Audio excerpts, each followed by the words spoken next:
कौलिया हो जाए।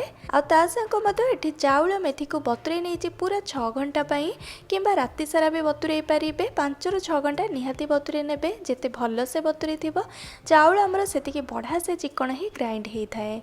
आउ एबे ये गोटे ब्लेंडिंग जार रे दे दउची बतुरे रखि चाउल आ मेथी को सबू बेसी पानी देवेनि। प्रथम खूब कम पानी देले चिकन भाव में ग्राइंड होता है। जदि दरकार पड़ुची अल्प पानी आउ दे पारिबे, किंतु एमितिया देखंतु बहलिया बहलिया टिके खदड़ा थिबो ग्राइंड करनेला परे तापरे आमे एथिरे दे देबा नडिया कोरा। मो एठी जेतिकी चाउल तार आधा नडिया कोरा नेइची, गोटे बोल किमा ताटू कम भी नहीं पारिबे, बहुत नुह। नडिया कोरा पिठा को हमर बहुत बढ़िया कौलिया और टेस्टी टिके टिके मीठा भी बनै थाए।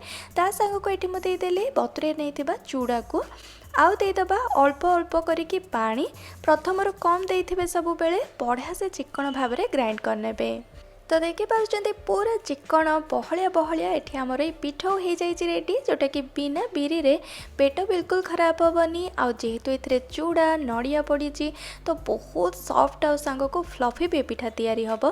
प्रथम बेसी पानी दे पतला करेनि, एमती बहलिया रखिथिबे। कौन पे करबा आग को हमर वीडियो रे रही, तेणु प्रथम शेष जाए देखु थांतु।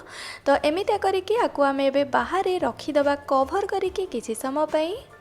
आउ ये पिठ को ये राति सारा रखी नहीं किंबा निहाती भाव में 8-10 घंटा रखिए परफेक्ट पिठा तैयारी होगापाई फ्लफी फ्लफी। यार टेक्सचर देखी पार्टी पूरा फेण फेण भाया होगी रही। ये बहुत बढ़िया आमर पिठा ए कौलिया कौलिया बिना बिरी रे तैयारी हो।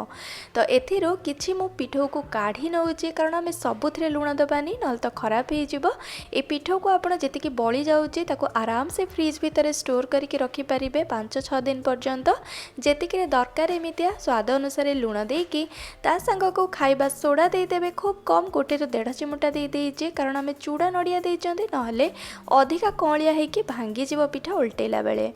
तो एमितिया करके एथिरे आमे पानी जेतेबेले दउचंती आवश्यक अनुसार दबा, किंतु नख उषुम किबा हल्का गरम पानी देकी बढ़िया से फेंटी नेला परे देखि पारुचंती यार कंसिस्टेंसी बहुत भी पतला नुह कि बहुत भी गाढ़ा नुह, एमिति मीडियम बहलिया रखिबे जेमतिया बेसी स्प्रेड हो नथबो पिठा बनैला बेले। आउ एटी मुझे जाइए गोटे छोट चौड़ा गभीरिया कड़े जो थी कि आमर पूरी साइज छोट छोट टिके फुला फुला पिठा हबार सुविधा होता है। तो एमितिया करके मुझे गोटे चामच रिफाइन तेल को मीडियम गरम थिबा कड़ई रे स्प्रेड कर नहीं। आपड़ जदि पिठौ रे चकुली तैयारी करेंगे तो सोरिष तेल नहीं जाए।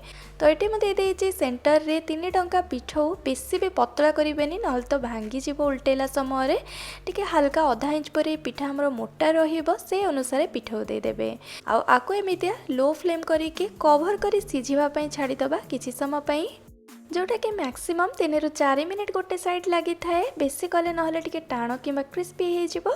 तो एमितिया करके देखो मैं स्प्रेड कर नहीं टिके रिफाइन तेल आउ उल्टेबार भी आप जानीपारे केते सॉफ्ट होती पूरा कौलिया टिके फ्लफी फ्लफी आमर पिठा। तो अन्य साइड भी सेमती सिझी जावाई छाड़ीदबा आउ 3-4 मिनिट पर लो फ्लेम रे। तो आउ 3 मिनिट पर ये देखो केते सुंदर भाव में आमर कौलिया कौलिया पिठा तैयारी हो जाइए। तो ये प्रोसेस रे मु बाकी गुड़िक बन नौची।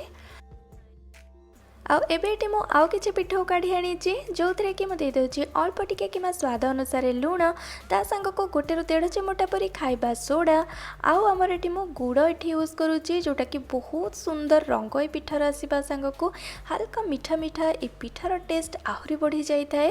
तो हल्का गरम पानी देकी एटी मुझे बढ़िया से फेंटी नहीं परफेक्टली होगला रेडी ये आमर पिठा तैयारी करबा पई। तो समान प्रोसेस रे सेमितिया मीडियम गरम थिबा कढ़ई रे गोटे चामच रिफाइन तेल को भल से स्प्रेड करनेला परे एथरे मु पिठौ दे देली 2.5 ରୁ 3 टंका।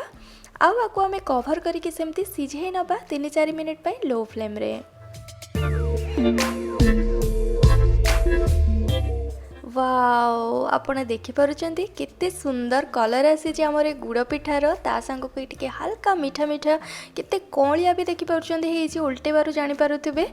तो एमितिया करके बिना बिरीर ये सुंदर कौलिया कौलिया फ्लफी पिठा गुड़िक हो जाइए आमर सब बिल्कुल खाइबापी रेडी। ठंडा हैला परे भी ये एमितिया आहुरी कौलिया ही रही थाए। गुड़े हो कि चीनी रे हो पिठा को आप खाली एते टेस्ट लगी थाए जे कौलिया कौलिया मजा नहीं पारे, किंबा प्लेन हो कि एमती गुड़ पिठा को आप मटर तरकारी आलू तरकारी किंबा डालमा आपण पसंदर कौन भी तरकारी सहित एंजॉय करेंगे। तो बनाते प्रोसेस रे पिठा को बनला परे आपन को केमतिया लगिला मो सहित आपणकर अनुभव वीडियो कमेंट सेक्शन रे शेयर करंतु। धन्यवाद।